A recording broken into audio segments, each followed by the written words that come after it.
반갑습니다. 저는 발골프 협동조합의 지금 학술위원장을 하고 있습니다. 박규현입니다. 오늘 제가 말씀드릴 주제가 발골프 교사상입니다. 좀 어려운 주제입니다.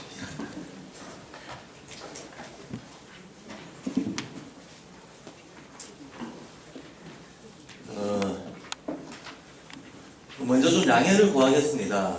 제가 오늘 이제 교사상에 대해서 얘기를 할 텐데, 제가 생각하는 자의적인 의견, 제 생각은 별로 말할 필요 없고, 물론 저도 제 생각이 있습니다만, 제 생각을 중심으로만 얘기를 하지는 않으려고 합니다. 그 다음에 여기 앉아 계신 여러 선생님들이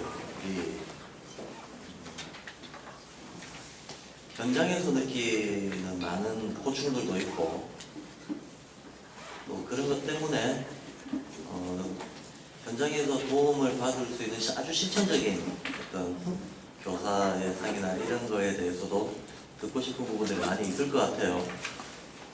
근데 제 의견도 조금 제쳐두고, 현장에 대한 얘기도 조금 제쳐두고, 슈타이너 얘기를 좀 하려고 합니다. 어차피 우리가 발골프 교육을 한다고 하는 것이 이제 루돌프 슈타이너의 인지학으로부터 시작이 됐고, 우리나라의 발골프 교육이 시작된 지도 벌써 한 20년 정도 되죠. 그런데 저 자신도 양평자유 발골프 학교를 작년에 설립을 하고 지금 운영을 하고 있는 과정에서도 계속 느끼는 게, 우리가 참으로 인지학에 대한 이제 근본적인 이해가 아직은 많이 미숙하구나 하는 거를 많이 느끼게 됩니다. 그리고 늘 모든 방면이 다 그렇듯이 이게 좀 기초가 튼튼해야 응용이 됐던 적용이 됐던 이런 게 되기 마련인 건데, 기초에 대한 인식이 부족하다 보면 매번 상황마다 방향 감각을 잘 못 잡고 이제 혼선을 일으키는 경우들이 많이 생기게 되죠. 그래서 그럼 발골프 교육의 기초는 뭐냐라고 했을 때, 우리 눈앞에 있는 아이들, 우리한테 주어져 있는 현실, 이게 뭐 삶의 기초라고 하는 건 너무나 당위적인 얘기고 당연한 얘기고, 그거는 기본으로 깔고 우리가 하려고 하는 이 교육의 어떤 방향, 이념, 목적, 산 이런 거 관련해 가지고는 결국은 루돌프 슈타이너의 어떤 그 인지학적인 관점이라고 하는 거가 바탕이 될 수밖에 없는 거죠. 그러니까 슈타이너가 교사는 어떻게 해야 된다, 뭐 이런 얘기를 한 게 있다는 얘기죠. 우리가 슈타이너가 제시했던 교사상에 대해서 그것도 했고, 내가 지금 눈앞에 현실에 필요한 게 더 중요해 라고만 말할 수는 없다는 얘기예요. 발골프 교사에 대해서, 발골프 교육에 대해서 얘기를 하려면 어쩔 수 없이 우리가 그 바탕이 되는 인지학에서 제시하고 있는 인간상이 뭐냐, 어떤 교육의 목적 가치가 뭐냐, 이런 얘기를 두루두루 같이 이해를 하면서 교사상에 대해서 얘기할 수밖에 없다. 그 말씀을 먼저 드리고, 그래서 이제 이렇게 얘기를 꺼내다 보면 아이고 재미없겠네 어렵겠네 하는 선입관들이 많이 있더라는 거죠. 최근에 저희가 협동조합에서 학술위원회를 만들어서 자유의 철학 세미나를 한 7회 정도에 걸쳐서 했습니다. 근데 많은 발골프 교사들이 자유의 철학이라고 하는 책에 대해서 그게 인지학의 기본이니까 알고는 있어야 돼, 이해해야 돼 하는 약간의 강박관념이 있으면서, 또 다른 한편으로는 그거 아무도 이해 못해 그거 읽어봤자 도움이 안 돼 라고 하는 게 두 가지 이제 모순된 어떤 갈등을 동시에 가지고 있는 거죠. 근데 여하튼 결과적으로는 뭐 학술위원회 한 10여 명의 조합원들이 모여서 자유의 철학 세미나를 7회 정도 하면서 굉장히 그 세미나 과정에 대해서 참가하셨던 분들이 좀 새로운 이해를 얻는 자리가 됐다고 흡족 만족도가 높았어요. 자유의 철학에서 뭐라고 얘기하는지 알겠다, 서로가 공유한 바가 많았고 도움이 됐다라고 하는 반응들이 많이 있었습니다. 제가 왜 자유의 철학 얘기를 꺼내는가 하면, 이제부터 본론으로 들어가겠습니다. 그러니까 제가 앞에서 양해 말씀 구한 거는 조금 재미없더라도 슈타인의 인적을 봐야 된다 그 얘기예요. 좀 심심하고 재미없는 얘기더라도 이걸 봐야만 하지 이걸 생각하고 고민할 수가 없다라는 얘기를 한 거고요. 제 강의가 오늘 2시간 동안 재미없고 졸리고 고문일 수도 있습니다. 이럴지 저럴지는 제가 알 수 없죠. 근데 최소한 귀담아서 들어보시면 틀림없이 내용적으로 도움이 되는 것이 있을 거라고 믿습니다. 예. 그래서 시작하겠습니다. 슈타이너의 우리가 인지학에서 말하는 교사상을 얘기를 하려면 그 전에 먼저 얘기해야 될 게 있습니다. 교사상이 이전에 인간상을 얘기해야 돼요. 예. 그리고 원론적으로도 그렇지만 실제로 현실적으로도 제가 겪어보니까 이런 게 있더라고요. 많은 사람들이 묻습니다. 어떤 교사가 좋은 교사입니까? 교사가 좋은 교사가 되기 위한 첫 번째 자질이 뭡니까? 근데 교사 이전에 한 명의 인간으로서 훌륭한 인간인 게 먼저인 거죠. 성숙한 인간인 거. 성숙한 인간인 거. 이게 훌륭한 교사의 가장 기본이다. 너무 당연한 얘기 같지만 굉장히 중요한 얘기입니다. 교사라고 하는 게 프로그래머다.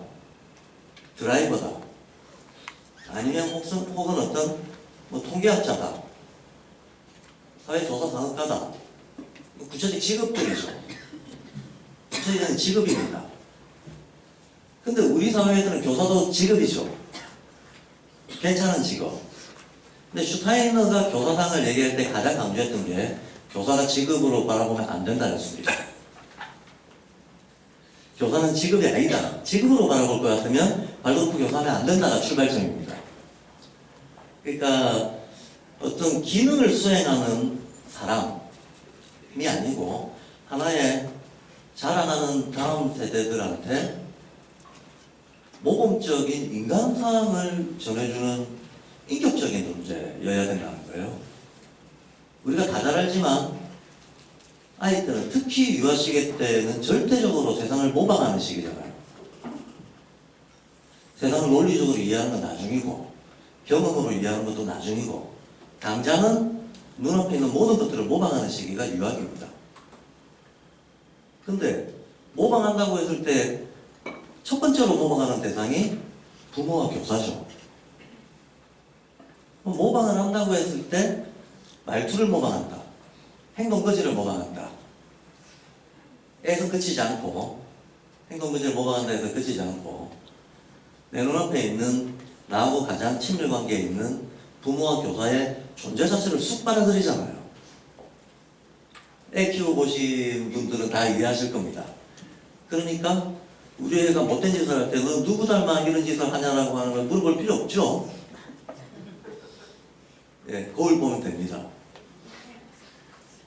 내 모습 그대로 빼다밖에 애가 큰다라고 하는 건 부모로서의 경험이 있는 사람들 다 이해하고 있는 경험일 겁니다. 그러니까 그냥 어느 한 부분을 모방하는 게 아니에요. 존재를 쑥 빼닮아 버립니다. 부모한테만 그런 게 아니고 제2의 부모가 교사, 제1의 교사가 부모라고 얘기하잖아요. 그리고 어찌보면 요즘 현대적인 이 생활 여건 속에서는 아이가 일상에서는 엄마 만나는 시간보다 교사 만나는 시간이 길 수도 있어요. 그렇지 않아요? 교사가 부모 못지않게 영향을 줍니다. 그럼 얘는 내가 무슨 말을 하든 안 하든 나를 빼닮아요. 내가 얘한테 무슨 교육을 하느냐, 이 무슨이라고 하는 것이 어떤 방법적인 문제가 아니고 내가 어떤 존재냐 하는 게 결정적으로 중요하다는 얘기예요. 내가 특정한 방법을, 특정한 기능을 수행을 해서 이게 아이한테 전달이 되는 거가 물론 있겠죠. 근데 보이지 않게는 내가 어떤 인간인가 하는 게 그대로 가서 박힌다는 얘기입니다. 그러니까 말을 하건 안 하건 남이 알건 모르건 내가 어떤 존재인가 하는 것이 교사로서는 무엇보다 일단 중요하다라고 하는 게 슈타이너가 가장 강조했던 얘기였습니다. 이게 무서운 얘기입니다. 숨긴다고 숨겨지는 게 아니고 또 아주 세련되고 돋보기에 화려해 보이는 기능으로 감춰지는 것도 아니고 똑같은 프로그램을 진행하고 있는데 A 교사가 할 때하고 B 교사가 할 때하고 A한테 전달되는 게 뭔가 너무나 다르다. 그럴 수 있어요. 동일한 놀이 프로그램을 진행하는데 동일한 수공예를 하고 있는데 돋보기에는 기능적으로 똑같은 일을 하고 있는데 아이가 받는 영향은 전혀 다르다. 충분히 그럴 수 있습니다. 무슨 차이냐는 거예요. 사람의 차이인 거죠. 그걸 수행하는 사람의 차이. 말하지 않더라도 전달되는 어떤 기운의 차이가 있다라는 겁니다. 슈타인가 제일 먼저 얘기했던 게 직업이라고 하는 것은 경제적 활동이잖아요. 셀러리. 시간 단위로 노동력을 환산해서 임금을 받고 생계를 이어가는 의미로서 자본주의 사회에서의 직업. 그 직업으로 교사를 바라보는 시각, 여기서부터 한 발 벗어나서 교사가 어떤 인간이어야 하는가에서 출발하자가 사실 슈타인가 말하는 교사상의 출발점입니다. 상당히 부담스럽죠.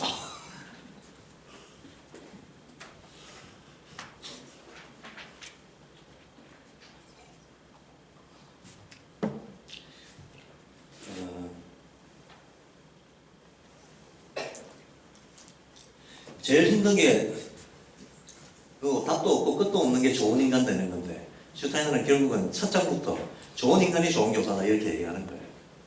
좋은 인간이 좋은 교사의 첫 번째 조건이지 딴 거는 그게 따라오는 거다 라고 얘기를 하고 있습니다. 그래서 슈타인의 교사등의 첫 번째 원칙은 수행자로서의 교사입니다. 한 인간으로서의 자기 완성을 향해서 나가는 수행자가 발도르프 교사가 돼야 된다. 이렇게 시작을 합니다. 그럼 어쩔 수 없이 우리가 발도르프 교사상을 얘기하려면 발도르프가 지향하는 인간상을 얘기하지 않을 수 없고 발도르프가 지향하는 인간상 이런 거 얘기하려면 이제 전반적인 발도르프 교육의 이념, 가치 뭐 이런 거를 두루두루 사실 이렇게 짚어보지 않을 수가 없어요. 그래서 교사상에 대해서 얘기하자 그러면 이야기가 굉장히 번잡하고 커질 수도 있고 압축하기 쉽지 않은데 그래서 제가 나름대로 어쨌든 좀 압축해서 말씀을 드려보겠습니다. 아무래도 올해 발도르프 100주년이죠. 발도르프 100주년입니다. 발도르프라고 하면 보통 일반인들한테 제일 먼저 떠오르는 키워드, 발도르프 뭐하는 교육이다 라고 했을 때 그 키워드가 어떠세요? 여기 계신 선생님들은 뭐가 딱 떠오르시나요? 발도르프 하면 바로 떠오르는 어떤 개념이 있다는 거, 어떤 개념이 떠오릅니까? 자유죠. 발도르프 자유를 향한 게 이겁니다.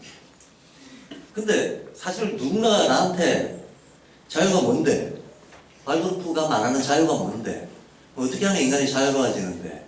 교육이 그게 무슨 영향을 어떻게 끼칠 수 있다는 건데? 라고 물으면 답하기 참 곤란하죠. 답하기 곤란합니다. 우리가 사실 개념적인 소통에 전체적으로 한국 사회가 별로 그렇게 익숙한 사회는 아니에요. 우리는 정서적으로 소통하는데 익숙한 문화인 거지 개념 논리적으로 소통하는 거는 별로 문화적으로 익숙지가 않습니다. 근데 사실 자유라고는 하지만 똑같은 자유라는 말을 쓰면서 이거 정치에서 쓸 때하고 경제에서 쓸 때하고 교육에서 쓸 때 의미가 다 다르잖아요. 정치에서 쓸 때 자유라고 하는 거는 뭐 신분제에서 벗어나고 투표권을 가지고 이런 거잖아요. 경제에서 말할 때 자유라고 하는 건 자유 경쟁이잖아요. 시장에서 하고 싶어서 마음대로 하는 거, 규제 없이 이런 거잖아요. 근데 교육에서 말하는 자유가 정치 경제적 자유는 아닐 거 아닙니까? 다른 의미라는 거예요. 그럼 교육에서 말하는 자유라고 하는 것은 교육이라고 하는 것은 어쨌든 문화 재생산의 핵심이고 문화라고 하는 것은 정신적인 영역이잖아요. 그러니까 발도르프에서 말하는 자유라는 건 정신적인 의미의 자유입니다. 그럼 정신적 의미의 자유를 슈타이너는 뭐라고 얘기하는가 하면 수동적으로 보자면 모든 권위와 모방으로부터 벗어나는 거. 자기가 누구한테도 의지하지 않고 주체적으로 도덕적 기준을 세울 수 있고 판단할 수 있는 이런 사람이 자유로운 사람이다 라고 얘기를 해요. 그러니까 아주 독립주체적인 인간형을 내세웁니다. 권위와 모방에서 벗어난 독립주체적인 인간이라고 일단 간단하게 정의하자면 이걸 자유라고 얘기를 합니다. 조금 더 능동적으로 보자면 상상력으로 가득 차고 창조력으로 가득 차 있는 신에 가까운 인간, 영적인 인간. 발돋움의 영성을 중요하게 생각하잖아요.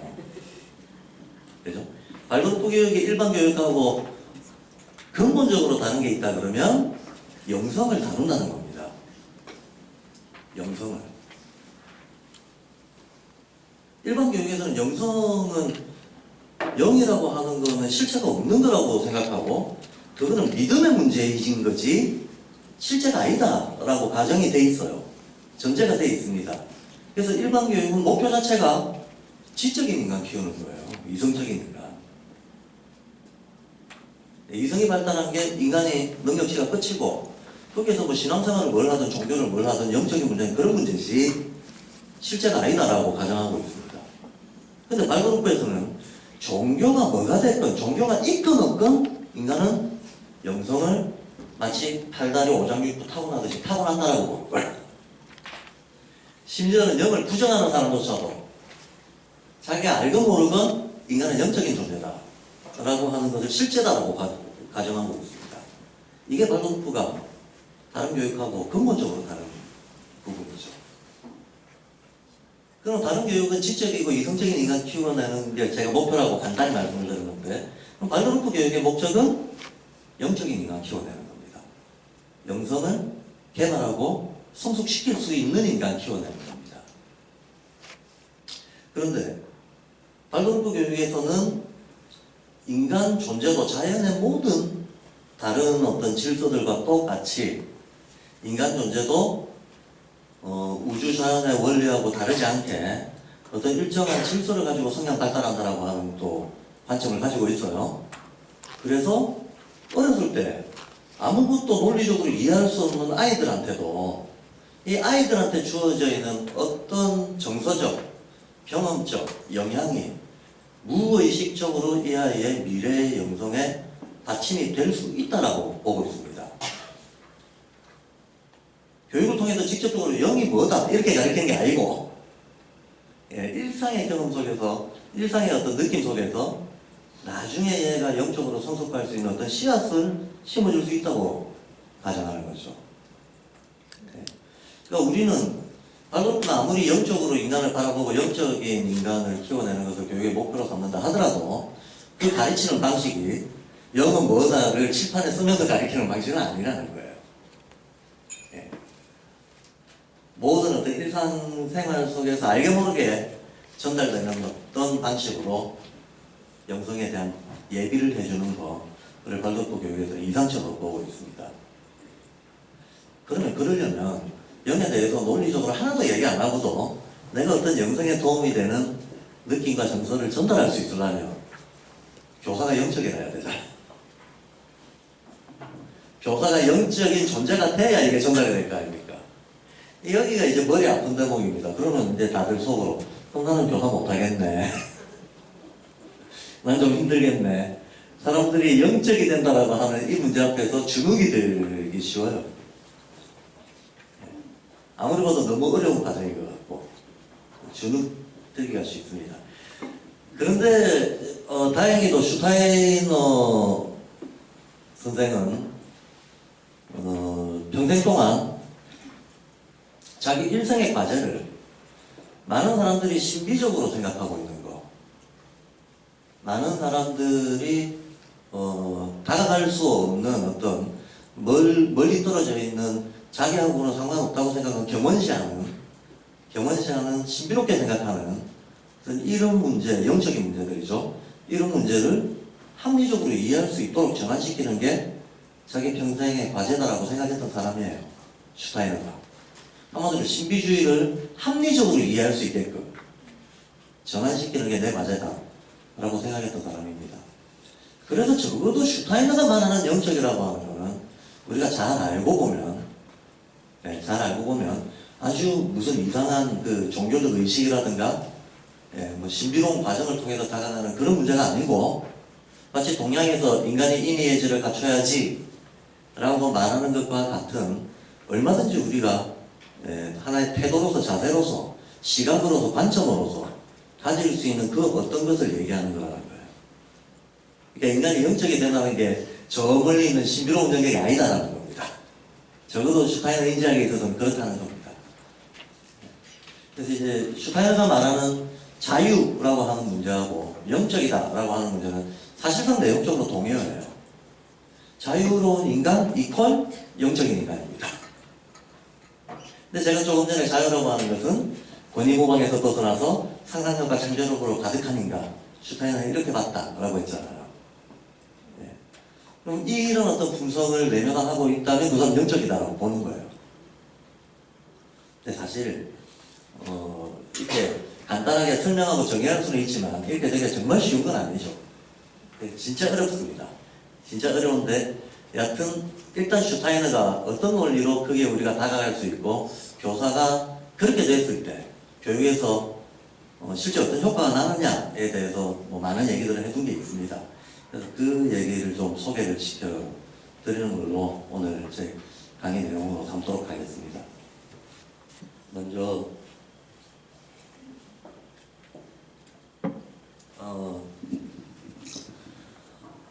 그래서 오늘 제가 말씀드리는 내용은 나중에 혹시 강의 듣고 나서 뭔가 저 내용이 조금 더 살펴볼 게 있는 것 같은데 뭘 봐야 될까 궁금해 하실 분들을 위해서 미리 말씀드리겠습니다. 오늘 제가 드리는 말씀은 우리가 발도르프 교사들이 거의 교과서처럼 생각하는 책에 다 나와 있는 얘기예요. 발도르프에서 가장 기본서로 생각하고 있는 게 유치원이다, 학교다, 뭐 초급이다, 단급이다 이런 거 떠나서 어느 단계의 아이들을 가르치는가를 떠나서 발도르프 교사들이 공통적인 어떤 텍스트로 담고 있는 거 하면 제일 먼저 떠오르는 게 일반 인간학이라고 불리는 그거예요. 일반 인간학 혹은 지금 번역돼 나와 있기로는 인간에 대한 보편적인 안면이라고 소개되어 있는 그 책이 있죠. 그게 이제 1919년 8월 달에 슈투트가르트에서 첫 발도르프 학교를 만들었을 때 그 첫 발도르프 학교의 교사진들을 데리고 2주간 슈타이너가 강연을 했던 내용이 강연으로 정리되어 있는 건데 전 세계 발도르프 교사들이 어떤 그거를 하나의 표준 삼아가지고 처음에 어떤 수업과 교사의 상을 세웁니다. 그래서 일반 인간학이라고 번역되어 있는 그 책에서 슈타이너가 여러 군데에서 교사는 어떤 해야 한다, 마땅히 어떤 것을 지향해야 한다 이런 교사상에 대한 얘기를 군데군데 많이 하고 있어요. 여기가 하나 있고요. 또 하나는 우리가 슈타인에 대한 얘기를 하려 하면 도저히 건너뛸 수 없는 책이 자유의 철학이라고 하는 책이에요. 왜냐하면 슈타이너가 뭐 인간은 삼원적으로 이루어졌다, 의지, 감성, 사고의 어떤 상태가 있다, 장풍겸의 상태가 있다, 뭐 교육의 목적은 뭔데, 왜 그렇다, 아주 기초적인 얘기들, 아주 기본적인 개념들. 근데 그게 인지하기에서는 가장 근본 개념이긴 하지만 사실은 난이도로 따지면 꽤 좀 어려워요. 꽤 좀 어려운 기초 개념들이 몽땅 자유의 철학에서 정의가 되고 있어요. 그래서 자유의 철학에서 정의되고 있는 이 기본 개념들에 대해서 이해가 없으면 인지하기 스타트를 못해요. 인지하기에 대한 이해가 시작하기가 힘듭니다. 그래서 저도 오늘 얘기하는 거는 대부분 이 두 책에 나와 있는 얘기들을 근데 뭐 두 책을 읽어서 이해하기는 어렵잖아요. 그러니까 제가 소화한 만큼 그 교사상이라고 하는 문제와 관련해가지고 전달해 드릴 수 있는 식으로 한번 압축해서 말씀드리려고 하는 겁니다. 나중에 여기서 좀 더 보고 싶으시면 그 두 책을 보시면 됩니다.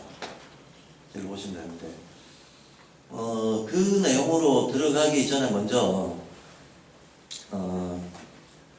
애기 없는 자식이 없잖아요. 세상에 부모 없는 자식이 어디 있겠습니까? 그러면 그 어떤 위대한 사상가라 하더라도 자기가 영향받은 그 전대 문화가 있겠죠. 전대 문화는 분명히 당연히 있기 마련입니다. 당연히 있기 마련인데 그럼 슈타이너가 하늘에서 뚝 떨어진 사람이 아니잖아요. 그럼 슈타이너에 영향을 준 사람들이 있을 거 아닙니까? 그럼 슈타이너에 영향을 준 사람들이 누구냐 하면 철학적으로 영향을 준 사람들도 있고 철학의 영향을 떠나서 어떤 더 넓은 분야에서 영향을 준 사람들도 있습니다. 여럿이 있겠죠. 여럿이 있는데 그 중에서도 슈타이너 스스로가 이 사람 내 스승이다라고 말할 정도로 영향을 받은 사람들이 몇 사람 있는 거죠. 슈타이너 학교가 2차 대전 때 박살이 나고 나서 1946년도에 다시 재건이 됐거든요. 그때 학교의 이름은 발도르프 학교가 아니었다는 거 혹시 아세요? 그때 학교 이름이 뭐였는지 혹시 아세요? 괴테 학교였습니다. 괴테 학교였습니다. 슈타이너도 최초로 발도르프 학교를 세웠을 때 여러 사람들이 학교 이름에 대해 가지고 제안을 했었어요. 슈타이너 학교로 하자. 슈타이너 박사한테. 그건 절대 안 된다. 그러면 일종의 소용주의 같은 게 생기고, 예, 일종의 뭐 사이비 종교처럼 되는 이런 효과들이, 좋지 못한 효과들이 생깁니다. 근데 개인 이름으로 하는 건 안 된다라고 거부를 했습니다. 그리고 아시다시피 발도르프는 담배 공장 이름이잖아요. 그래서 발도르프 학교를 하자라고 하는 제안도 있었지만 슈타이너 스스로는 괴테 학교를 하고 싶어 했어요. 그리고 지금 독일에 있는 괴테 아눔이 있잖아요. 괴테 아눔이 슈타이너의 제자 그룹들이 지금까지 명맥을 잇고 있는 데 아닙니까? 그러니까 딱 봐서 알겠죠. 괴테가 슈타이너의 전신이구나. 맞습니다. 슈타이너가 생전에 여러 사람들한테 영향을 받는데 그 중에서 이제 정말 많은 사람들하고 공부도 그 당대 모든 석학들을 다 다루고 있고 방대하게 다루는 만큼 영향을 받은 사람들도 많이 있는데 대표적인 사람 몇 사람을 꼽으라 그러면 괴테 가장 큰 영향을 받았고 칸트, 니체 이런 사람들한테 큰 영향을 받았습니다. 우리가 의지감성사고라고 흔히들 얘기하잖아요. 인간은 몸, 혼, 영으로 이루어져 있다. 사원으로 이루어져 있고 몸에서 의지가 나오고 혼에서 감성이 나오고 예, 영에서 사고작용이 일어난다. 상식적으로 다들 그렇게 알고 있습니다. 다들 그렇게 알고 있는데 여기서 두 가지를 조심해야 됩니다. 두 가지를 조심해야 되는 게 보통 대부분의 대철학자들은 어떤 용어를 쓸 때 대철학자가 왜 대철학자인가 하면 그 전에 있었던 사람들은 생각 못했던 걸 생각해냈기 때문에 대철학자잖아요. 그러니까 새로운 생각을 해냈으니까 후대에 영향을 미치는 거 아닙니까? 그런데 아무리 새로운 생각을 해내도 내가 다른 사람들한테 이걸 전달할 때는 기존에 쓰던 용어를 가지고 말할 수밖에 없거든요. 인간이 언어를 새로 만들어내기는 힘들거든요. 예, 없는 용어를 만들어낼 수는 없는 거거든. 더군다나 만약에 이게 무슨 과학적인 사실 발견이다 그러면 예, 어떤 학명을 만들어 지어낼 수도 있겠죠. 새로 어떤 조합을 만들어낼 수도 있겠습니다만 이게 뭐 인문적이고 철학적인 거다 그러면 새로운 개념을 만들어내는 건 거의 불가능합니다. 새로운 말을 만들어낸다. 그러니까 대부분의 철학자들이 어떤 방법을 쓰는가 하면 기존에 있는 개념에다가 자기가 어떤 재정의를 하면서 플러스 알파 약간의 맥락적인 설명을 덧붙이는 방식이에요. 덧붙이는 방식으로 개념을 사용합니다. 따라서 특정한 철학자들은 자기만의 방식으로 개념 용어를 정리하고 있어요. 뭐 표상이란 말이 있잖아요. 근데 슈타이너가 표상이라고 얘기할 때하고 칸트가 표상이라고 얘기할 때하고 니체가 표상이라고 얘기할 때 뜻이 다 다르다는 거예요. 마치 우리가 정치적 자유하고 경제적 자유하고 정신적 자유하고 뜻이 다르다, 내용이 다르다 라고 얘기하는 것처럼 똑같은 단어인데 다른 뜻으로 쓰고 있다는 거예요. 그래서 이거를 모르고 표상은 표상이지 뭐 사전에 뭐라고 정의되어 있는 거 그대로 접근하면 다 틀립니다. 그래서 사실 발도르프 교육에서도 이게 굉장히 장벽입니다. 장벽입니다. 우리가 쓰고 있는 일상 용어적인 의미하고 슈타이너가 정의하고 있는 내용하고 하늘과 땅 차이인데 이 차이를 모르고 이해했다가는 그냥 너무 평이하게 이해를 해버리고 나면 슈타이너가 말하려고 했던 게 이제 혼란스러워지는 거죠. 대표적으로 사고 이런 겁니다. 의지감성 사고할 때 사고 있잖아요. 사고가 뭐냐, 감성이 뭐냐 이런 겁니다. 그냥 제가 사례로 말씀을 드릴게요. 어떤 애는 수능 만점 받았다, 수학 100점 맞았다. 이거는 사고일까요, 감성일까요? 이건 사고일까요, 사고 능력일까요, 감성 능력일까요? 감성이에요. 우리의 일상적인 머릿속에 이거 다 사고다 라고 생각하는 게 아닙니다. 감성입니다. 이런 게 이제 어려운 슈타이너를 이해하는 게 여기 된다는 겁니다. 한번 볼까요? 의지, 감성, 사고, 뭐 몸, 혼, 영 이렇게 있으면 슈타이너 인간이 삼원적으로 이루어져 있으니까 각각의 부분도 삼원적으로 되어 있다고 또 얘기하잖아. 그래서 몸은 물체, 에테르, 아스트라 이렇게 세 개로 되어 있고, 이쪽은 마나스, 부티, 아트만 이렇게 세 개로 되어 있고, 그럼 중간에도 뭐가 세 개가 있을 거 아닙니까? 이 감성, 이 다른 말로 해서 감성이라고 하는 게 통틀어서 슈타인의 인간의 마음, 영역은 다 감성이라고 해요. 마음에 해당하는 영역은 다 감성이라고 하는데, 이 마음 영역이 세 개로 되어 있다라고 얘기를 해요. 그 세 개가 감각혼, 오성혼, 의식혼, 이렇게 세 개로 되어 있다라고 얘기를 하는데 아마 들어보신 분들이 있을 겁니다. 근데 이렇게 세 개로 되어 있다는 아이디어는 슈타이너의 최초의 아이디어일까요? 아니면 그전에도 저런 얘기 한 사람이 있을까요? 저는 칸트의 아이디어입니다.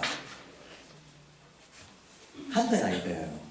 칸트는 인간의 경험적인 알면 직관이다 라고 얘기를 합니다. 직관이다. 그런데 괴테 얘기부터 해야 되는데 칸트 얘기로 바로 건너가네. 이 칸트 얘기하고 다시 괴테 얘기를 좀 할게요.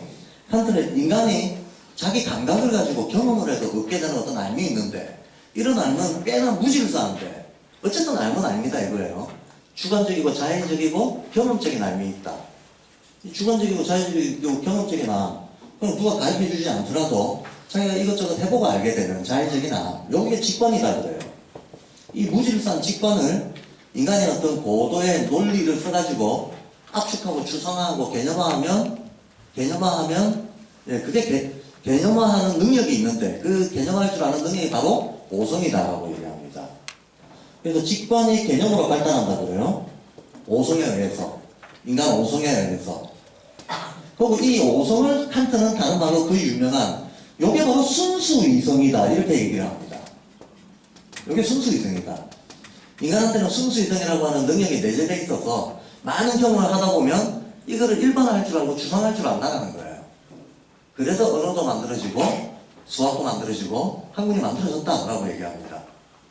예, 요게 순수이성이다. 근데 이 순수이성이란 말이 다른 말이 오성이다라는 거예요. 개념할 줄 아는 능력. 이 두 개가 인간의 근본적인 능력이고, 이 두 개가 성숙해 가면 이거의 성숙에 의해서 사람은 개념이 발달하면 논리도 발달하고 계산 능력도 발달하고 추론 능력도 발달하고 최종적으로 어떤 판단 능력이 발달하게 된다고 해요. 그럼 판단 능력은 사실도 판단하고,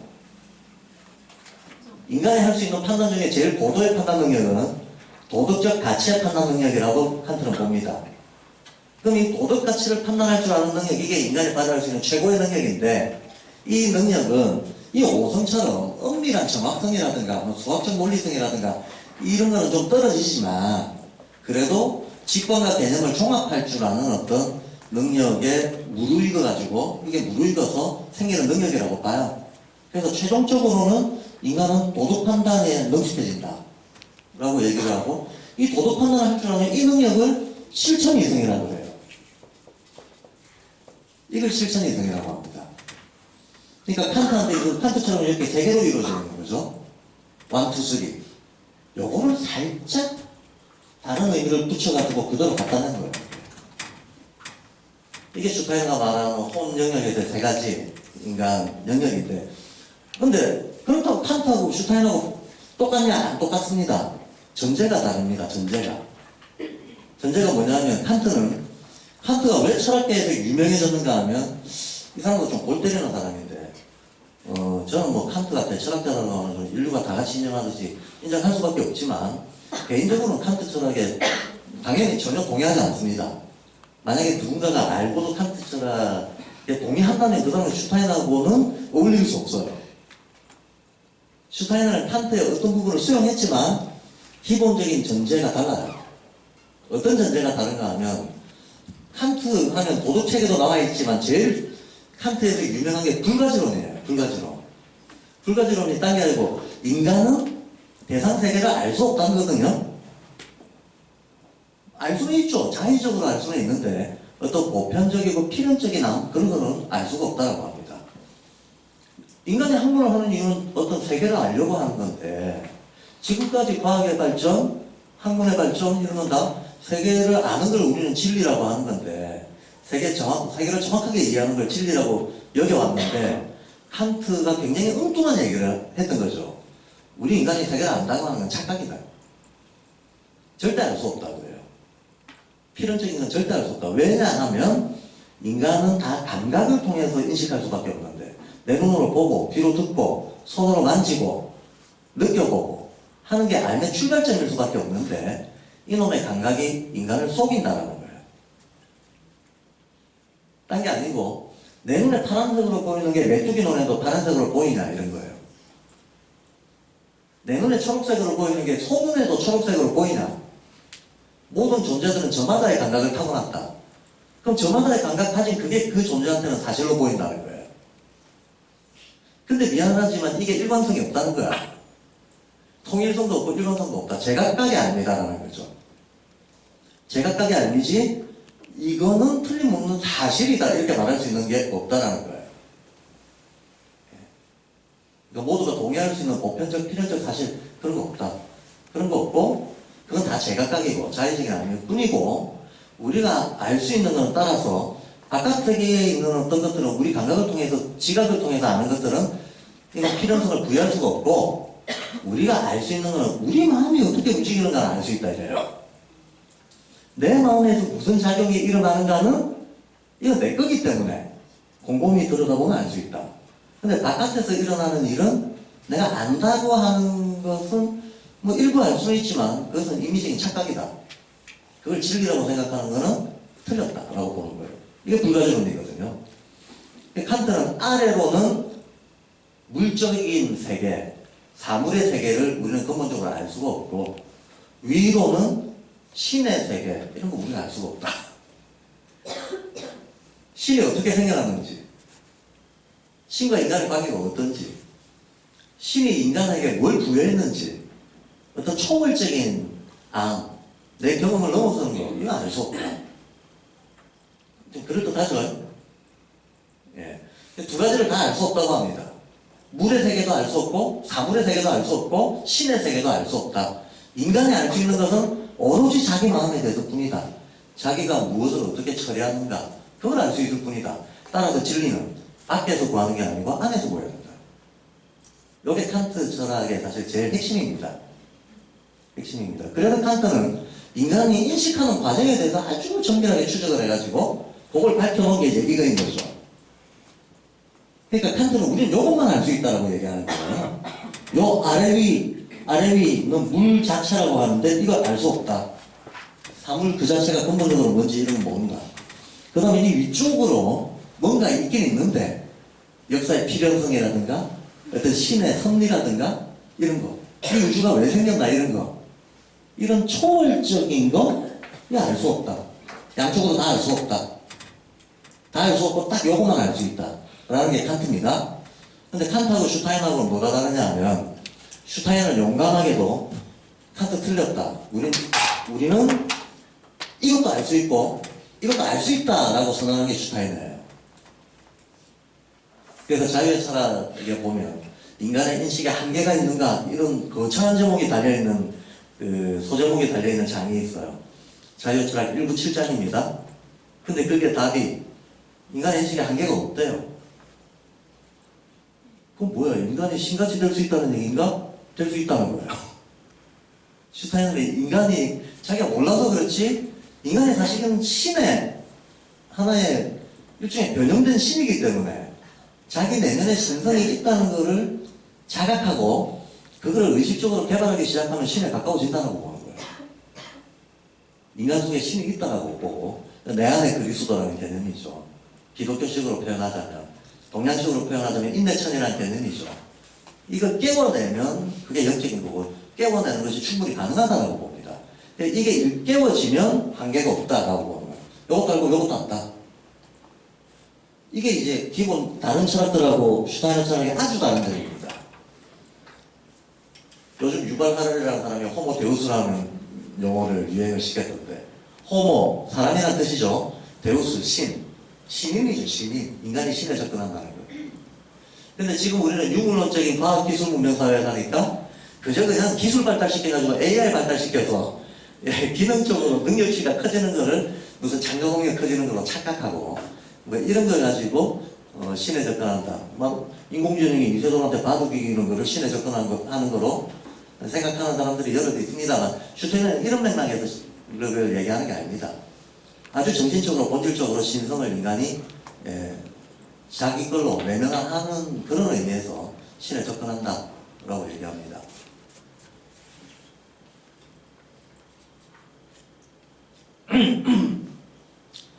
그래서 슈타이너한테 있어서 감성이라고 하는 것은 혼 혹은 마음의 모든 작용을 다 일체 다 감성이라고 하고 그 감성 하나는 이렇게 세 가지가 있는데 이건 칸트의 인식론에서 수용한 거예요. 사실 의지, 감성, 사고 이렇게 있는데요.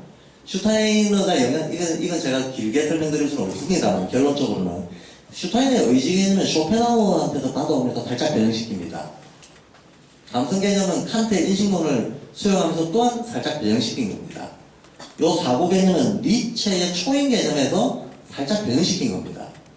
그러니까 슈타이너 앞단에 슈타이너를 있게끔 했던 많은 사람들이 있는 거죠. 제가 어떤 개념 용어를 자기식으로 바꾼다 그랬잖아요, 의미를.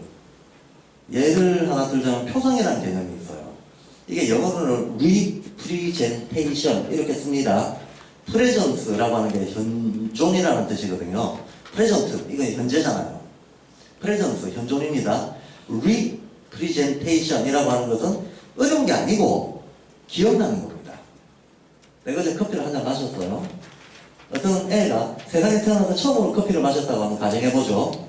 시큼은 액체를 마셨는데 그 맛이 고소하고 냄새가 어땠고 따뜻했고 그 맛에 대한 불쾌 감정이 일어났을 거 아닙니까? 자, 마셨다. 그 다음날 자고 일어나서 어제 내가 뭐 했더라 떠올리다가 커피 맛이 떠올랐어요. 여기 표상이에요. 별게 아니죠. 경험했던 것이 관념 속에 이미지와 함께 감정과 함께 떠오르는 거, 요걸 표상이라고 합니다. 요걸 리프리젠테이션이라고 합니다. 철학계에서는 다 용어를 이런 식으로 이렇게 정의를 하고 쓰고 있습니다. 그런데 슈타이너가 말하는 표상은 이런 의미가 아니에요. 아까 일반 인간에게 읽어보면 표상은 죽음의 세계로부터 오고 표상은 어떤 신경과 연결되어 있고 어쩌고 저쩌고 하면서 뭐 엉뚱한 소리를 막 합니다. 우리가 알고 있는 그런 어떤 회상, 기억을 떠올리는 거 이거 말고 뭔가 다른 의미로 얘기하고 있어요.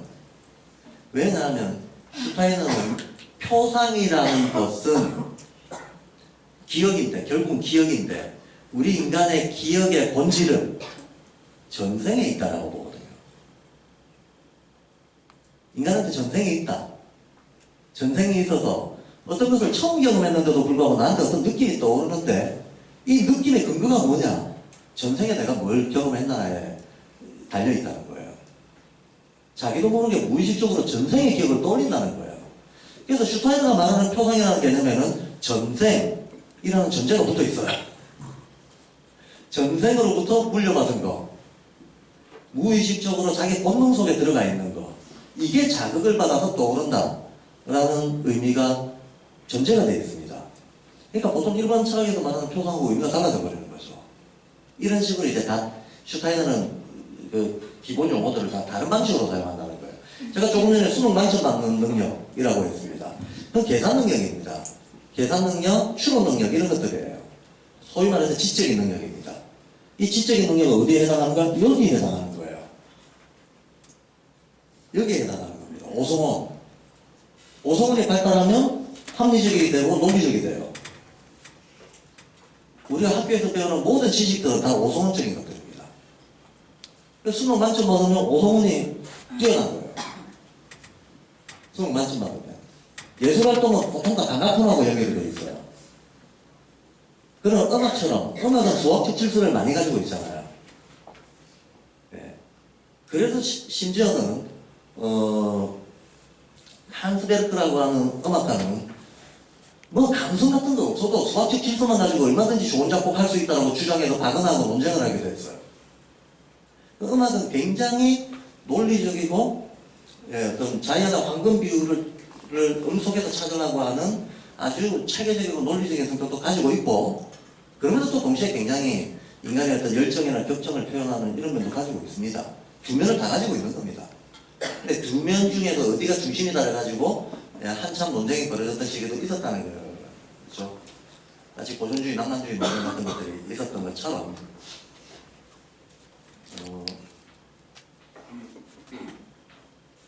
그럼 이제 음악 같은 이런 것들은 미술에 비해서 훨씬 더 오성원 쪽의 능력이 또 필요로 되는 영역이에요. 그래서 발도르프에서도 미술 먼저 하고 음악 나중에 합니다. 발도르프 교과에 순서가 있잖아요. 근데 그 순서라고 하는 거는 인간의 발달 단계를 따라가는 거거든요. 그 옛날부터 지금까지 인류가 원시시대 때부터 문명이 발달해왔던 어떤 순서가 있다. 이 순서는 자의적인 게 아니고 필연적이다 이렇게 보죠.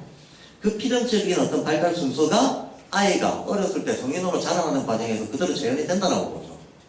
그대로 재현이 되기 때문에 아이가 어떤 상태에 있을 때는 무슨 교과로 도움을 주고 그 다음 상태에서는 다른 교과로 도움을 주고 교과목 자체를 달리 배치를 하는 거죠. 그럼 예술활동과 관련해서 제일 먼저 배치하는 게 뭐겠습니까? 조형이에요. 흙 만지는 거. 이거부터 시작합니다. 흙 만지는 것부터 시작합니다. 그리고 미술을 해도 습식 숫자부터 해서 드로잉으로 천천히 들어가잖아요. 나이대에 따라가지고. 음악은 리듬 박자까지는 음악이 아닙니다. 대입극을 쓰고 화성을 쓰고 멜로디가 들어가고 해야 이걸 음악이라고 하지. 예. 그럼 이런 어떤 체계를 어떤 음의 황금률 비율적인 체계를 가지고 있는 이런 음악은 한 3학년 때 나가서부터 합니다. 그전에는 음계를 하더라도 오음계 리코더 같은 거 부르잖아요. 단순한 자연의 음들을 소박하게 흉내내는 정도로 하지 화성이 들어가는 건 안 배워요. 음악이라고 말할 수 있는 거는 한 3학년이나 10살이나 돼서 시작합니다. 그리고 미술을 먼저 하고 음악을 뒤에 합니다. 그 말은 무슨 말이냐? 미술이 이쪽 영역이 훨씬 많이 반영되어 있고 음악은 이쪽으로 접근이 되어 있다는 거예요. 그래서 발달 단계에 따라 가지고 배치를 해주는 거죠. 배치를 해주는 건데 사춘기가 지나고 나면 애들이 본격적인 학습 능력이 크기 때문에 그때부터 발도르프는 노용력을 초급이라고 보고 이때부터는 상급으로 들어간다고 보는 거죠. 그럼 발도르프 상급에서도 굉장히 어떤 기존 이 문명 세계에 학습적인 지식적인 내용들 다 하잖아요. 다 하는데 그 부분은 오성훈적인 훈련이거든요. 그러니까 수능 100점 맞는 거는 이거죠. 그럼 큰 범주에서 보면 이거잖아요. 이게 아니잖아요. 이게 아니잖아요. 근데 우리는 이거라고 생각하거든요. 그래서 이게 이제 그러면 도대체 이건 뭐냐는 거야. 그럼 생각하고 추론하고 이런 걸 사고라고 하지 않는 우리는 생각하고 추론하는 걸 사고라고 생각해요. 근데 슈타인은 생각하고 추론하는 건 감성이다 이렇게 말한다고. 그럼 사고는 뭐냐?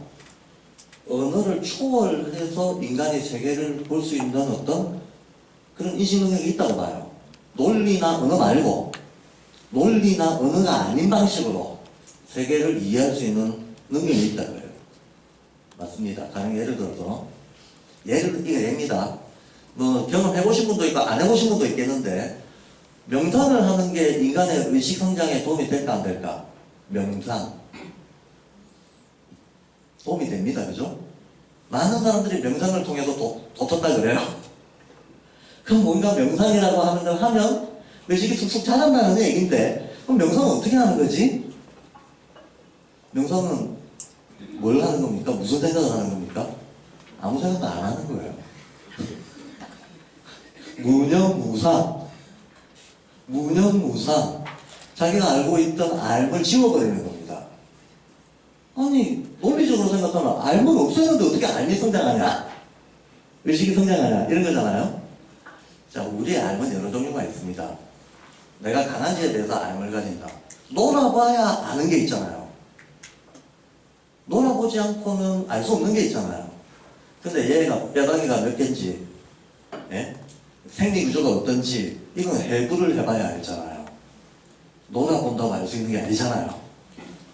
그 이상의 어떤 해부를 해봐도 내 눈앞에 보이는 그거 말고 그 이상의 원자 분자 구조에 대해서는 다른 학습을 해야 알잖아요. 그러니까 여러 종류의 알미 있는 거죠. 한 가지 종류의 알미 있는 게 아닌 거죠. 그럼 우리가 논리를 통해서 알 수 있는 알미 있는데 그거 말고 영적인 능력이 발휘되는 알미 있다 이거예요. 그 영적인 능력이 발휘되는 알면 오히려 논리를 떠나야 비로소 큰다라고 보는 거죠. 개념, 논리, 추론, 판단 이거 말고 개념론리 추론 판단을 탁 끊어버리고 다른 방식으로 세계에 접근했을 때 알아지게 되는 어떤 다른 종류의 알미 있다. 흔히 말해서 명상이라든가, 예, 뭐 대표적으로 명상이죠. 명상이라든가 수행이라고 말하는 이런 것들은 초월적인 알미라고 우리가 말하는 것들은 전부 논리를 떠나서 알게 되는 것들이다 라고 얘기합니다. 그 선사들이 전문답하는 거 보면 참 말이 안 되는 소리 많이 하잖아요. 산은 산이요 물은 물이다. 이게 얼마나 허무한 논리입니까? 그렇죠? 허무한 논리인데 사람들이 뭔가 심오하대요. 근데 이런 심오한 종류의, 정말 심오한 종류의 가장 극단적인 전형적인 대답을 하신 분은 예수님이십니다. 예수님이 당신은 누구냐? 라고 했을 때 나는 나다 그랬잖아요.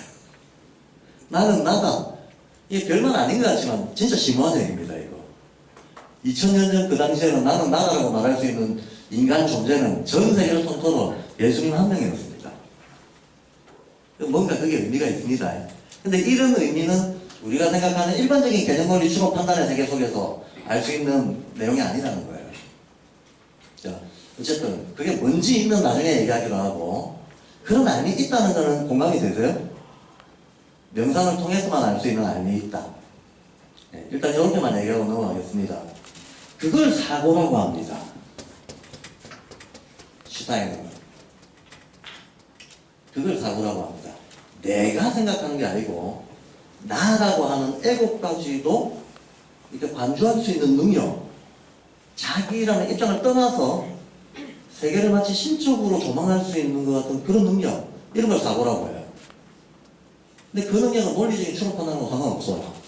직관적인 성질을 가지고 있다고 합니다. 그래서 그런 다른 종류의 알을 사고라고 하고, 우리가 알고 있는 일반적인 알은 그건 그냥 감성 속에 포함이 된다고 보는 겁니다. 자, 제가 오늘 교사상 얘기인데요. 왜 이 얘기부터 하는가 하면, 슈타이너의 사상 전체를 제가 이제 자유 얘기를 먼저 하고, 그러면 이렇게 정의하겠습니다. 슈타이너가 말하는 좋은 교사는 자유로운 인간입니다. 자유로운 인간. 영적인 인간입니다. 그러면 우리는 슈타이너가 말하는 자유가 뭔지부터 얘기해야 되겠고, 그렇게 자유로워지려면 어떻게 해야 되는지 얘기해야 되겠고, 그렇게 자유로운 인간의 아이들을 만나면 교육에서 어떤 효과가 나타나는지를 얘기해야 될 거다라는 거예요. 네. 그래서 할 수 없이 이제 슈타이너에 대한 얘기를 쭉 하게 되는 건데요. 슈타이너가 말하는 자유에 대한 얘기를 빨리 한번 정리를 해보죠. 제가 칸트 얘기 앞에 했잖아요. 지금 조금 전에 칸트 얘기를 했습니다만, 슈타이너 사상을 이해하는데 제일 중요한 사람은 일단 괴테인데, 괴테의 모든 사상 중에서 제일 중요한 핵심 아이디어는 괴테 스스로 이것이 내 필생의 작품이다 라고 얘기한 게 색채론이거든요. 우리는 괴테 하면 괴테 책 중에 제일 많이 팔린 거는 젊은 베르테르 스프, 또 사람들이 제일 우르르 보는 건 파우스트. 그러나 괴테 자신은 내가 쓰는 수많은 책 중에 다음 인류 세대한테 전달하고 싶은 책이 있다면 이거다라고 한 게 색채론이었어요. 색채론의 괴테 사상이 압축되어 있습니다. 그럼 색채론의 핵심 아이디어는 뭐냐 하면, 색깔이라고 하는 것은 빛의 변형에 불과하네, 이거예요. 우리가 빨간 옷 파남보 색깔이라고 보고 있는 거, 이거는 사실은 흑백의 변형이다, 이겁니다. 흑백이 어떻게 섞이는가에 따라서 우리 눈에 보이기에 빨간 옷 파남보로 보인다는 거예요. 실은 본질은 흑백이다라는 거죠. 예. 흑백에 불과한데, 이 흑백에 불과하듯이 어떤 자연에 있는 힘의 작용을 받아서, 이걸 임의로 플러스 마이너스라고 한번 해보죠. 마이너스 쪽 힘을 받으면 빨간 거, 주황색 이런 쪽에 가까워지고, 플러스 힘을 받게 되면 파란 거, 보라색 이런 쪽에 가까워진다는 거예요. 흑백인데. 그럼 흑백이라고 하는 것은 빛이 세면 백이고, 빛이 약하면 흑이 되잖아요. 밝으면 백이고, 어두우면 흑이 될 거 아닙니까? 밝음과 어둠이라고 하는 아주 단순한 빛의 상태가 여기 어떤 힘이 작용하는 거에 따라서 빨간 쪽 파란불로 이렇게 보인다는 겁니다. 예. 근데 괴테가 색채론에서 빛을 관찰해서 빛이 색으로 어떻게 변화가 되는가를 관찰하면서 어떤 원리를 찾아냈어요. 빛만 이렇게 움직이는 게 아니고 소리도 그렇게 움직이고 식물도 그렇게 움직이고 동물도 그렇게 움직이네. 한마디로 말해서 이거는 빛에만 적용되는 원리가 아니라 모든 것에 적용되는 보편 원리가 있네 하는 걸 발견했어요. 사실은 게테가 색채론을 쓰기 전에 식물 변형론이라고 하는 것을 쓴 게 있거든요. 거기 보면 씨가 어렸을 때 애들이 많이 묻는 거 있잖아요. 씨앗이 왜 생기지? 씨앗이 왜 줄기나 잎으로 변하지? 저기서 왜 열매가 맺지? 씨앗인 상태하고 열매인 상태하고 모양이 너무 다르잖아요. 씨앗하고 꽃, 우리는 줄기를 보고 꽃을 상상할 수 없잖아요. 막 변화돼 나가잖아요. 근데 변화가 돼 나가는데 여기에 무질서한 게 아니고 질서가 있잖아요. 질서가 있어요. 근데 결론만 말씀을 드리자면 괴테는 꽃이란 잎의 변형이다 라고 주장합니다. 꽃은 잎의 변형에 불과한 거다. 그리고 열매는 꽃의 변형에 불과한 거다. 그러면 잎이 출발점이다라고 봐요. 줄기나 씨앗은 그 잎이 목적론 쪽으로 어떤 사물을 땡겨서 씨앗이나 줄기가 나타나는 거다. 이런 얘기를 해요.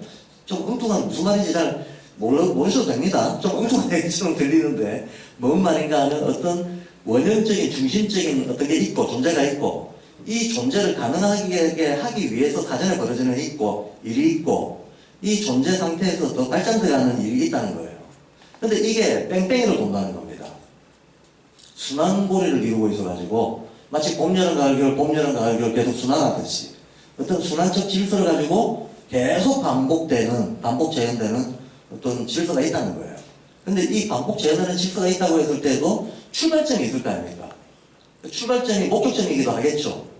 그 출발점이자 어떤 종점인 어떤 그 부분을 이거를 원현상이라고 합니다.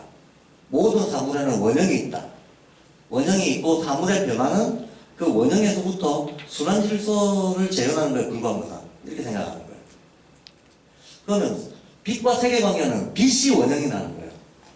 빛이 원형이다. 빛이 자기 전개하는 게 색이다. 이렇게 보는 거죠. 근데 색현상이라고 하는 것도 흙에서 백으로, 백에서 흙으로 왔다 갔다 순환하는 요 과정에서 왼쪽 라인은 빨주노, 오른쪽 라인은 파남보.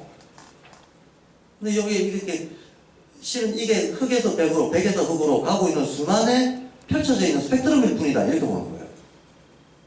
자, 여기서 괴테가 식물만 그런 것이 아니고 빛만 그런 것이 아니고 이 우주의 행성조차도 인간의 어떤 삶조차도 대기의 변화조차도 그 어떤 것도 벗어날 수 없는 보편 원리가 있다. 이게 이제 괴테사라는 위대한 점입니다. 만물을 설명하는 보편 원리가 있다. 이렇게 얘기해 봅니다. 그러면 그 만물을 설명하는 보편 원리가 뭐냐 하면서 몇 가지 명제를 제시를 해요. 이거다 하면서 이거 어마어마한 얘기를 하는 겁니다. 한마디로 인간의 어떤 철학과 사상의 끝장을 보려고 하는 거예요. 이것만 알면 심적인 알을 가진다라고 하는 식으로 얘기를 하는 거죠. 괴테가 제시했던 게 이 세상의 모든 운동은 양극성을 가지고 있다. 그래요. 마치 빛과 어둠처럼 플러스 마이너스처럼 반드시 어떤 양극성을 가지고 운동이 일어난다. 그리고 이 양극성을 가지고 있는 운동의 질서는 반드시 순환한다. 그래요. 같은 데로 왔다 갔다 한다는 거예요. 올라갔다 내려갔다 반복한다는 겁니다. 반드시 순환한다. 그리고 순환하는 이 모든 과정들이 모조리 다 연결되어 있다. 총체적이다. 이렇게 얘기합니다. 그래서 양극성, 순환성, 총체성 이게 만물이 가지고 있는 보편적인 성격이고 모든 운동이 가지고 있는 보편 원리다. 모든 운동, 대기의 변화도 이런 성격을 가지고 있고 색의 변화도 이런 성격을 가지고 있고 소리의 높낮이도 이런 성격 다 똑같다 라고 얘기해요. 이거를 발견할 수 그럼 요 세 가지 원리를 바탕으로 해가지고 모든 만물들이 실제로는 다 엮여있다 라고 보는 이런 관점을 유기적 이론론이라고 합니다. 유기이론론. 마치 하나의 생명체, 우리 인간이 유기체잖아요. 복잡한 유기체죠. 근데 우리 몸에는 동물성, 식물성, 광물성이 다 있잖아요. 근데 우리가 내 팔이 나다 이렇게 아무도 말 안 하죠. 내 발달이 나다 이렇게 얘기 안 합니다. 이 모든 것들을 합해서 특정 부위의 근육이나 힘줄이 나다 이렇게 얘기 안 해요. 그렇다고 해서 요것들이 나 아닌 것도 아니죠. 예. 우리한테 팔다리 빼고 근육과 힘줄을 빼고 그러면 남는 건 없지. 그런데 팔다리 근육과 힘줄 한 개 한 개를 나라고 얘기하진 않죠. 인간은 육체적인 것도 있고 정신적인 것도 있고 영적인 것도 있고 다 어울려 있는데 요걸 몽땅 다 합해서 인간이라고 하잖아요. 그런 것처럼 이 세계도 굉장히 많은 요소들이 있지만 그것들이 몽땅 하나의 생명처럼 총체적으로 엮여 있다는 거예요. 엮여 있는데 보편적인 질서가 있다는 거예요. 그래서 유기이론론이다라고 얘기합니다. 이게 괴테 사상의 핵심입니다. 그래서 슈타이너는 바로 괴테 사상이 옳았다라고 하는 것을 새로운 방식으로 증명하려고 하는 거예요. 여기서 새로운 방식이란 무엇인가? 제가 아까 칸트를 수용하면서 칸트하고 다르다고 그랬잖아요. 칸트는 이거 모른다 그러는데 슈타이너는 안다 그랬잖아요. 슈타이너는 왜 무슨 근거로 이걸 안다라고 했는가 하면 우리가 만약에 영의 세계를 안다면 알 수 있다라고 얘기합니다. 한마디로 전생에 내가 뭐였는지 이 생다음에 인류의 삶이 어떻게 될지에 대해서 내가 자각을 하고 있다면 안다라고 얘기하는 거예요. 네. 왜냐하면 나의 의지는 어디서 왔나? 나의 의지는 어디서 왔는가? 슈타이너가 말하는 사고가 제가 아까 추론 판단하는 게 아니라 그랬잖아요. 마찬가지로 슈타이너가 말하는 의지라고 하는 것은 일반적인 고집이 생각을 얘기하는 게 아닙니다. 카르마입니다. 카르마. 전생에서 타고온 본능적인 어떤 힘 이런 걸 슈타이너는 의지라고 했습니다. 그리고 의지는 어디서 왔나? 전생에서 왔다 그래요. 인간의 의지는 전생에서 왔다. 그러면 이 의지의 내용을 알려면 전생을 알아야 되잖아. 전생을 내가 어떻게 하고 경험도 안 해봤는데 다 까먹었는데 이따 돈 치더라도 알 방법이 뭔데? 이에 대해서 슈타이너는 어떤 방향을 제시를 했습니다. 그래서 이렇게 하면 알 수 있다는 방향을 제시했고 의지할 수 있다. 이것도 알 수 있다. 이것도 알 수 있다. 왜? 유기이론적이기 때문에 알 수 있다고 합니다. 그게 무슨 말인가? 만약에 우리 인간이 여기에서 어떤 일이 일어나는 걸 안다면 이 세상이 유기이론적으로 만들어져 있는 게 진짜라면 그럼 여기서도 똑같은 일이 일어날 거 아니냐? 여기서 일어나는 어떤 운동의 질서가 이쪽에서도 똑같이 일어난다는 거예요. 이쪽에서도 똑같이 일어날 거다라는 거예요. 딱 이런 가정을 가지고 접근을 해보면 그럼 인간의 삶 자체를 전체적으로 유기이론적으로 보면 죽음의 세계도 있다는 건 누구나 알잖아요. 내가 죽는다는 걸 사실 모르는 사람 누가 있어요. 근데 자연의 모든 것들이 순환하는 것도 우리가 보고 있는 사실이죠. 봄, 여름, 가을, 겨울이 순환하듯이 동물과 식물들의 산과 죽음도 순환하잖아. 그럼 인간의 산과 죽음도 순환한다는 건 당연한 거 아니에요. 조상으로부터 후손이 영향받는다는 건 당연한 거 아니에요. 네, 이거를 머릿속에서 확장해가지고 인간이 삶과 죽음의 세계를 순환하면서 어떤 변화를, 어떤 일반적인 질서 변화를 겪게 되는가 안다면, 이를 가정해서 안다면 여기서 무슨 일이 일어나는지, 여기서 무슨 일이 일어나는지도 우리는 유추할 수 있다는 거예요. 근데 단지 상상적 유추가 아니고 그거를 이 지금 현재 삶에서 증명을 하거나 검증을 할 수 있다고 보는 거예요. 그럼 증명과 검증의 방식은 여러 가지가 있다고 봅니다. 여러 가지 증명과 검증이 가능한 방식으로 RL을 알 수 있다. 이게 칸트하고 다른 점입니다. 바로 이렇게 알 수 있다라고 얘기를 했을 때 바탕이 되는 게 괴테예요. 괴테 유기이론론. 이게 사실이라면 칸트가 말했던 모른다 했던 거를 극복하고 안다라고 할 수 있다고 하는 겁니다. 그럼 여기에 슈타이너의 어떤 그 고유한 기여가 들어갑니다. 슈타이너는 신지학이라고 하는 것을 받아들이잖아요. 신지학이 뭐냐 하면 19세기 종교통합운동입니다. 그런데 어떻게 종교를 통합하려고 했는가 하면 여러 종교가 가지고 있는 개별적인 신앙이나 교리를 일단은 제쳐두고 뭐 많은 고등종교들에서 얘기하고 있는 신의 세계, 영적인 세계, 삶의 넘어 죽음의 세계에 대한 어떤 상이나 질서에 대해서 고등종교들이 말하고 있는 바들이 있는데 그 세계에 대한 일반 원리를 뽑아내서 보편 원리를 뽑아내서 그걸 가지고 신을 이해하는 노력을 통해서 종교 통합을 하려고 했던 게 신지학이에요. 그래서 구체적으로는 힌두교, 기독교, 불교 이런 이제 서구인들한테 큰 영향을 미친 제반 고등종교들의 보편 원리를 찾으려고 했던 운동이 신지학 운동입니다. 그런데 슈타이너는 한편으로는 철학을 통합해내고 다른 한편으로는 신작을 받아들여가지고 두 개를 다시 통합하면서 삶과 죽음의 순환을 알게 되면 이 모든 각각의 단계에서 무슨 일이 일어나는지 알게 된다. 이런 논리를 펴는 거예요. 그러므로서 신지학과 괴테와 칸트 이런 대철들을 통합해가지고 이제 현대 철학이 하나의 벽으로 장벽으로 세워놨던 부분들을 뛰어넘으려고 하는 겁니다. 이게 슈타이너 철학이 가지고 있는 굉장히 대단한 점입니다. 아직까지도 공식적인 근대 철학은 사실은 칸트가 말했던 거에서 별로 안 벗어나거든요. 별로 안 벗어나는데 슈타이너는 100년 전에 이미 칸트를 훌쩍 뛰어넘은 거였다.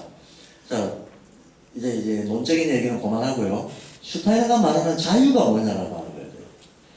슈타이너는 각각의 이 발달 단계에서 여기 아직까지 몸이 발달하고 있는 단계, 몸의 1차적 성장을 우리가 7살까지라고 하잖아요. 근데 기점이 되는 건 뭡니까? 영구치 나는 거? 근데 영구치가 나는 건 뭘 의미한다? 12감각이 1차전에 남는다. 그런데 몸의 발달이 7년 만에 끝나나요? 안 나죠. 3단계 간다 그러죠. 한 번, 두 번, 세 번. 왜 하필이면 3단계일까요? 전체가 3원이니까. 전체가 3원이니까 뭐든지 몸도 3단계 따라 걸쳐서 발달하고 마음도 3단계 걸쳐서 발달하고 영도 3단계 걸쳐서 발달한다고 보는 거예요. 그럼 또 왜 하필 3단계냐? 그 근거가 뭔데? 라고 하면 우주의 발달이 그렇게 되었다 이런 얘기를 해. 우주의 발달이 저 옛날 토성기라는 때가 있었고 태양기라는 때가 있었고 달기라는 때가 있었고 지금 우리는 지구기에 살고 있는데 현재 지구기에 살고 있는 우리는 이 앞에 지나간 3단계를 재현하고 있다는 거예요. 그래서 인간의 모든 발달은 원리적으로 다 3단계를 거친다고 보는 거예요. 슈타이너가 교육의 목표, 슈타이너 스스로 말하는 교육의 목표를 물론 이제 내용적으로는 영적인 인간, 자유로운 인간을 예비하고 키워낸다 라고 얘기할 수 있습니다. 근데 그거 말고 슈타이너의 워딩, 슈타이너가 스스로 말한 교육의 목표가 혹시 뭔지 아세요? 장군겜을 연결한 거예요. 발도르프 교육의 목적은 올바른 호흡과 의식의 연결이다 이렇게 얘기합니다. 올바른 호흡을 가르쳐주고 장과 꿈과 겜이라고 하는 의식 상태를 연결해낼 수 있는 인간을 키워내는 것. 그게 목적이다. 그래요. 좀 의외죠. 무슨 말인지 잘 모르겠죠. 그럼 장꿈겜을 연결한다는 게 뭐냐? 한마디로 도트는 겁니다. 도트는 겁니다. 이 의식 상태를 잠이라 그래요. 감성 이 의식 상태를 꿈이라 그래요. 영성을 획득하는 걸 겜이라고 합니다. 그럼 이걸 연결한다는 것은 세계가 어떻게 움직이는지 뻔히 들여다보고 있다는 거예요. 그 도트는 거죠. 예, 신인이 되는 거예요. 그럼 발동포 교육에서 어떤 좋은 교육적 효과가 내면에 애들은 평생을 통해서 자기 실현을 해나가는 과정에 어떤 영적인 능력에 이르게 된다는 거를 말하는 거고, 그게 발동포 교육의 목적이다라고 얘기합니다. 그게 내나 내용적으로 자유로운 인간이고 내용적으로 영적인 똑같은 얘기입니다. 다 똑같은 얘기입니다. 자, 근데 제가 금방 장풍겜, 모몬영, 의지감동사고 다 3원인데 물체, 에테르, 아스트랄 이거 다 3원이죠. 예, 근데 이렇게 3원적으로 변해가는 이유는 아예 그 근거 자체를 우주가 그렇게 변해왔다 하고 저 멀리 우주의 질서에서부터 따라버려요. 유기이론론이라는 거예요. 유기이론론이에요. 똑같은 원리가 거대한 차원에서는 우주의 발달, 조금 중범위에서는 지구의 발달, 더 작게는 인간의 발달, 더 작게는 인간의 몸 혹은 마음 어느 한 영역의 발달 속에서도 재현이 된다라는 거죠. 아주 거시적이고 미시적인 것들이 실은 본질적으로 붙어있다라고 보는 거예요. 붙어있다. 만약에 이게 사실이라면 과거, 현재, 미래도 붙어있겠네요. 그렇죠. 그래서 어떤 사람은 현재를 딱 보면 과거도 보이고 미래도 보이고 돗자리 따라야 되는 거지. 이 사람의 현재를 보면 이 사람의 과거도 보이고 현재 어찌하고 있는 것을 보면 미래도 보이고 이렇다 그러면 이 사람은 지금 머릿속에서 3원이 연결된 거예요. 이해가 되시죠? 그럼 내가 내 인생에서 사람들이 살면서 자기 인생에서 제일 궁금해하는 건 내가 왜 태어났을까 아닙니까? 내 삶의 의미가 뭘까? 나의 이 삶에서의 과제가 뭘까? 근데 생각해봐도 잘 모르겠잖아. 그러니까 포기하든지 자의적으로 그냥 뭘 하나 정해버리든지. 슈타이너는 만약에 유기론적인 사고를 가지고 자기 스스로를 이런 관점으로 보면 자기 정생도 알 수 있을 거 아닙니까? 그럼 자기가 타고난 의지의 내용을 알 수 있을 거 아닙니까? 그럼 자기 인생의 목표는 이거 실현하는 게 인생의 목적이지 뭐. 딴 게 뭐가 있겠어요. 그러니까 인간이 이런 관점을 가지고 자기 스스로를 들여다보면 자기 타고난을 알게 된다고 봐요. 이게 동양적인 표현으로는 지천명이죠. 지천명. 하늘이 나에게 무엇을 명했는지, 이번 삶에서 나에게 명한 것이 뭔지, 나에게 과제를 준 것이 뭔지를 안다. 이걸 동양에서는 지천명이라고 표현을 했는데, 예, 발도르프 인지학에서는 그걸 카르마를 이해하는 걸로 표현하고 있다는 거예요. 그 카르마 의지 속에 있다는 거예요. 내 정성에도 나의 삶의 방향을 이미 방향 지어놓은 어떤 특정한 힘이 있다라고 보는 거죠. 이 힘을 건강하게 실현하는 거. 건강하게 실현하는데 감성의 발달도 필요하고, 예. 그 다음에 단지 실현하는 게 아니라 뭔가 여기에 플러스 알파를 덧붙이는 게 이 삶에 태어난 나의 목적인데, 누구든지 간에. 비유를 하자면 이렇습니다. 내가 지금 초등학교 1, 2, 3, 4, 5, 6학년이 있는데 전생에 3학년까지 과정을 마쳤다. 이 다음 생에는 4학년 올라왔을 거 아닙니까? 그럼 내가 4학년이면 어떻게 하는가? 3학년까지 학습 과정을 빨리 일단 복습을 하고, 그러면 여기서 플러스 알파 할 수 있는 게 보일 거 아닙니까? 플러스 알파 할 수 있는 걸 이 생에서 열심히 하는 거예요. 그리고 죽었어. 그럼 그 다음 생에는 또 5학년에 갈 수가 있어요. 그런데 이번 생에 복습하다가 죽었어. 그럼 다음 생에 또 4학년. 이렇게 되는 거예요. 복습하다 죽거나 4학년 1학기까지만 하고 죽었어. 그럼 다음 생에 4학년 2학기로 태어나는 거예요. 제가 너무 소박하게 비유를 했지만 결론적으로 이 얘기입니다. 그러면 자기 인생의 사명을 안 하는 거는 지금 내 학습 진도 과정이 몇 학년 몇 반이었더라 이걸 아는 거예요. 몇 학년 몇 학기였더라 이거 아는 거. 이게 지천명입니다. 근데 내가 타고난 것만 실현한다고 다가 아니라는 거예요. 여기서 진도를 더 나가야 이게 이제 이 생에서 뭔가 플러스 알파, 카르마에다가 플러스 알파 진도 나가는 거죠. 이게 바로 인간의 창조력이다라고 하는 거예요. 인간은 주어진 것만 마냥 한다 그러면 운명론에 빠져버리죠. 근데 주어진 것 플러스 알파를 할 수 있는 힘이 있다고 보고, 그 플러스 알파를 만들어내는 힘, 창조력, 그 영역을 발휘할 수 있을 때 자유롭다. 그래서 인간이 자유롭다는 전제가 있습니다. 자기 사명을 알아야 자유로워집니다. 자기 사명을 모르면 알 때까지 엉뚱한데 계속 굴러다니는 겁니다. 하나는 알 때까지. 그러니까 지천명이 안 돼 있으면 자기가 아예 접근을 못한다라고 보는 거죠. 일단 지천명이 되고 나면 그 다음에는 창조의 영역이 열린다라고 보는 겁니다.